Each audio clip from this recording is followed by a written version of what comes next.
Whether you just can't get that first W in Warzone 2 or you want to win just a little bit more often, these little known Warzone 2 tips and tricks are what you need to get to that victory screen just a little bit more often. Now let's kick it off with tip number 1. Did you know you need to use a gun? No, I'm just kidding. Let's kick it off with the actual tip number 1 because this is an OBS guide. For the first tip, let's talk about the gulag. Whether you love it or hate it, we're all going to end up there at some point during our Warzone 2 days. And when you end up there, make sure you pick up everything you can, because what you exit the gulag with is what you take with you into the main battle zone. So if you pick up something that can contain something like 3 plates, you're going to leave with that. So if you can pick up one of those 3-plate vests, that's amazing. Also, guns, you leave with those. Same with grenades and everything else. So make sure not only do you kill your enemies in the gulag or the jailer, make sure you pick up the stuff that you need to succeed. Next up, let's talk about positioning and snipers. A lot of people don't like snipers, but in Warzone 2, they are paramount.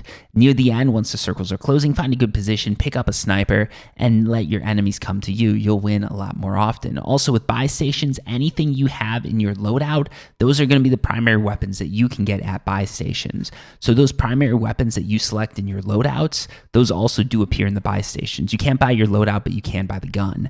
Now let's talk about skins, because skins are sometimes what you need to win.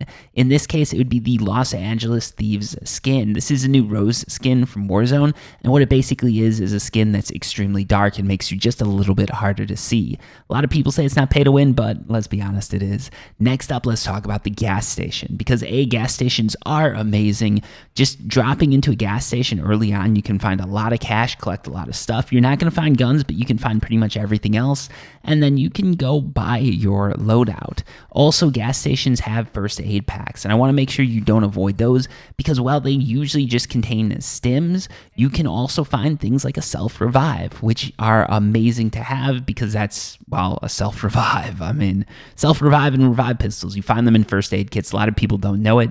Go there, grab them, and use them, because they're amazing. And finally, let's talk about missions. If you can start a stronghold mission, and that's going to get you a lot of stuff, because when you blow up the safe, not only do you get loot, but once you complete the mission, you're going to get cash. Whether you just want to get a loadout or you need to bring your teammates back from the beyond, this is likely the way you're going to want to do it. And finally, let's talk about proximity mines, claymores, and pretty much anything that you can throw down onto the ground. Even if it's not what you want to have equipped, make sure you pick it up, throw it, and then pick up whatever you had equipped before. Even if you're not going to use it, just throwing it down on the ground, 1, gets it out of the way so that other players can't pick it up and use it against you, and 2, if some unlucky bastard decides to come down that way, they're going to get blown to pieces and you might just get a kill. Anyways, thank you so much for watching. Make sure you subscribe for more tips. Until next time, peace.